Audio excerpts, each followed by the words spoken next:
လူတိုင်းမှာအားသာချက်အားနည်းချက်ဆိုတာရှိလားမရှိဘူးလားဗျ။ပြည့်စုံတဲ့ပုဂ္ဂိုလ်ကမြတ်စွာဘုရားပဲရှိတယ်။ No man is perfect ပဲကျန်တဲ့ပုဂ္ဂိုလ်အားသာချက်အားနည်းချက်မရှိဘူးလားဗျာ။အရှင်များတို့မြန်အောင်မြင်ရဆိုရင်အားသာချက်တွေကိုအဓိကလောက်မလားအားနည်းချက်ကိုအရင်ဖြေရအောင်။အဲဒါဆိုအရှင်များတို့တသက်လုံးအောင်မြင်တော့ဒီလိုအားနည်းချက်ကအလွန်များတယ်လေ။မြန်အောင်မြင်ရင်ကိုအားသာတဲ့ဟာကိုအဓိက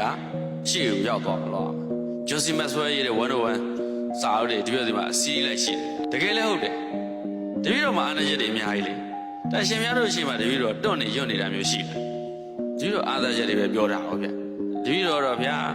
ဘယ်ပိုင်းမှာတော့အားနေလို့ရှင်များတို့ပြောတာဆိုတာလေးမှားတာပါခွင့်လို့ပါမပြောစရာလည်းမလို။တပည့်တော်အားသာတဲ့ဟာပဲပြောသွား။ဟုတ်ဘူးလား။သဘောပေါက်လားမသိဘူးနော်။အဲ့ဒါဆိုအလုံးလုံးရင်ဒီတိုင်းပဲလုပ်ဗျ။အရှင်များတို့ကသဘောဆိုတော့ရှင်များတို့ပလင်တက်ဘုံဘတော့တရားဟောတွေ့ကြုံလေတခါမှမရှိသေးဘူးဒီကွာကြီးပဲနော်။နည်းနည်းပါအမှားလေးပါလေးပိုင်လေနည်းနည်းသိခံပြီးတော့ဒီနားထောင်ကြည့်ပါဆိုယောဂီတွေစိတ်ပြတ်သွားပြီဘယ်လူကိုတော့တင်လိုက်ပြောရင်ငါတော့တဏှာကြီးတော့သွားပါပြီအဲ့လိုနဲ့နားထောင်မပြောနဲ့တေချာရာကြီးကဘာမှမရပြိဿသုံးပါးလင်္ကာတွေပဲလိမ့်ဆိုခိုင်းတယ်ရှင်တဏှာကြီးပြည့်သွားပြီးရောနောက်တော့အတွေ့အကြုံကပြိဿကိုဘလို့ကင်သွဲရမလဲဆိုတဲ့အတွေ့အကြုံအထာလေးတွေရလာရင်ရှင်များတို့လွဲသွားလိမ့်မယ်ရဲလို့